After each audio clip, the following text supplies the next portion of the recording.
কিভাবে ফ্যাসিবাদের দোসর জাতীয় পার্টি এখানে শ্রদ্ধা জানানোর নামে শহীদদেরকে অপমানিত করার জন্য আসতে পারলো। এইভাবে কিন্তু তারা শ্রদ্ধা জানানোর নামে তারা কিন্তু সংগঠিত হচ্ছে। আমার ভাই হাদি হাসপাতালের বিছানায় কাতরাচ্ছে, আজকে তাকে হত্যার উদ্দেশ্যে গুলি চালানো হয়েছে। প্রিয় সাংবাদিক ভাইয়েরা, আজকে আমাদের দল গণ অধিকার পরিষদের পক্ষ থেকে শহীদ বুদ্ধিজীবী দিবসে আমরা শ্রদ্ধা জানানোর জন্য এসেছি। শহীদদের প্রতি শ্রদ্ধা জানানোর জন্য আমরা 1 মিনিট নীরবতা পালন করেছি। আমি আজকে অত্যন্ত ব্যথিত, অত্যন্ত কষ্ট পেয়েছি কিভাবে ফ্যাসিবাদের দোসর জাতীয় পার্টি এখানে শ্রদ্ধা জানানোর নামে শহীদদেরকে অপমানিত করার জন্য আসতে পারলো। প্রশাসন কোথায়, পুলিশ কোথায়, আর্মি কোথায়, বিডিআর কোথায়? আজকে তারা কি করছে?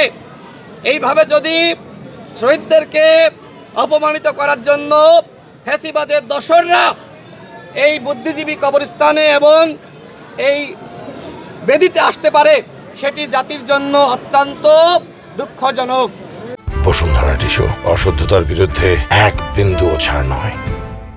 এইভাবে কিন্তু তারা শ্রদ্ধা জানানোর নামে তারা কিন্তু সংগঠিত হচ্ছে। আমরা মনে করি আজকে এখানে জাতীয় পার্টি শহীদদেরকে শ্রদ্ধা জানানোর জন্য আসে নাই, বরং আওয়ামী লীগকে নিয়ে জাতীয় পার্টি শহীদদেরকে শ্রদ্ধা জানানোর নামে অপমানিত করার উদ্দেশ্যে এখানে এসেছে। আমি সরকারকে বলবো, এই বিষয়গুলো আপনারা গুরুত্ব দিচ্ছেন না। আপনারা মনে করছেন জাতীয় দিবস, এই দিবসে যে কেউ আসতে পারে। আমাদের স্পষ্ট কথা, ওই যে কেউ আসতে পারে এটি আমরা মানব না।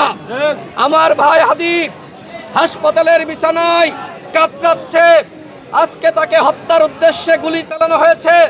হাদি সম্পর্কে আপনারা সাংবাদিক ভাইরা জানেন, একজন মেধাবী সন্তান।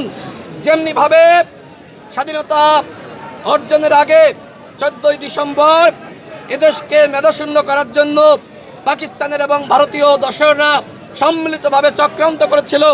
অনেকে প্রশ্ন করে থাকবেন যে কিভাবে ভারত জড়িত, সেটি আমাদের মুক্তিযোদ্ধারা পরবর্তীতে বলেছে। স্বাধীনতার পরে বাংলাদেশ থেকে সম্পদ কিভাবে ভারত লুটে পুটে নিয়ে গেছে সেই কথা কিন্তু আমরা জানি। ঠিক একইভাবে স্বাধীনতার পরে যাতে আমরা সবসময় ভারতের কাছে মাথা নত করে থাকি,